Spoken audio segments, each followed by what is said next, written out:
Would you like to move item 11, Norma, and seconder, please? Louise, all those in favor? Thank you, it's carried. We'll now move down to item 15, the Peel Police Youth Initiative. Chief, would you like to speak to that?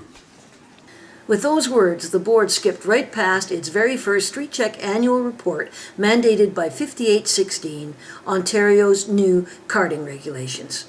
Skipped over despite or perhaps because of item 13, showing that Peel Police attempted to collect information on just 2 people in all of 2017 and was successful in carding just 1.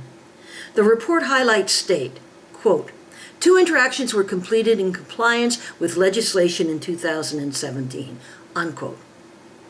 As you might expect, I had questions. So I emailed Chief Evans on March 26, 2018, and CC'd Regional Chair Dale, Mayors Crombie and Jeffrey, and Peel Police Board Chair McFadden. In part I wrote, as Chief of Peel Police and President of the Ontario Association of Chiefs of Police, June 2014 through June 2015, you are the strongest proponent and champion defender of the practice of carding, aka street checks. As President of the Ontario Association of Chiefs of Police, I have been speaking on this topic throughout the province for months, talking about the investigative ability and how this is a strong tool that if police lose the ability to have contact with the community and make notes of it, then we will lose the battle in crime. I continued, so my purpose for writing. My April deputation to the board will be about street checks, and now I absolutely have to know before I begin my script if you still believe that street checks, quote, provide invaluable information for police officers to solve serious crimes, unquote. I never got a response. Now, it's difficult to understand why I never got an answer, but it's even more difficult to understand why no one in the media ever thought of asking the #1 defender of street checks in Ontario that question. Reminder, the board knows there's no difference between what triggers a carding event in the new Ontario 5816 street check regulations and the existing Peel Police street check directive that Chief Evans reassured you about back in June 2015. Suspicious circumstances or activities. We have a directive that deals specifically with street checks and street interviews, and it outlines the reasons and why street checks shall be conducted with individuals who are seen in circumstances that are suspicious. Offense-related. Section A talks about how they have to be incident-related, so the search for a suspect as a result of an offense. And information for investigations. Information provided to officers at the start of their shift in relation to wanted persons, major incidents, and investigations.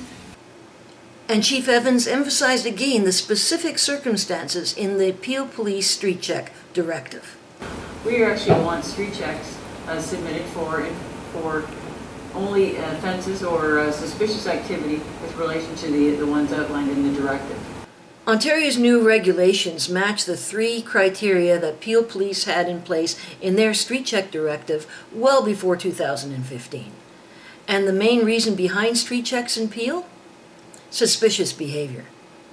Here's freedom of information, an email between Dr. Raphael Didjabadi and then Inspector Ingrid Berkeley-Brown confirming the number of street checks conducted by Peel Police between January 1st and August 31st, 2015.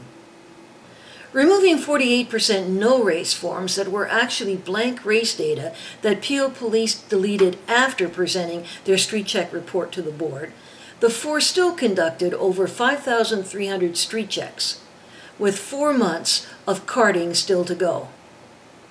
That's roughly 22 a day, on track for 8,000 carding events for 2015.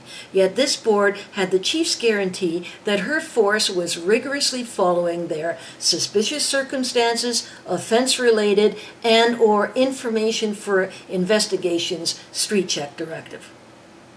And so that was one of the things that I heard loud and clear from our community in the town hall meetings.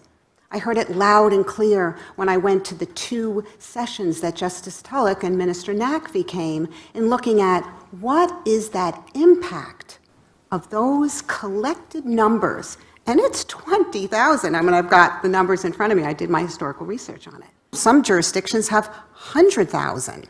So far, we have restricted over 24,000 documents, and we still have 74,469 street check records to restrict. So how do you explain restricting 98,469 or 100,000 street check legacy data in 2016 and then only attempting to collect 2 in 2017? So it's to do what's right for our community and make sure that if there's no significant, if it's outlived its purposefulness, then it should be purged. And through you, Chair, I'm happy to look at that and bring that information back. So do I have to have a motion that I She's can? got direction.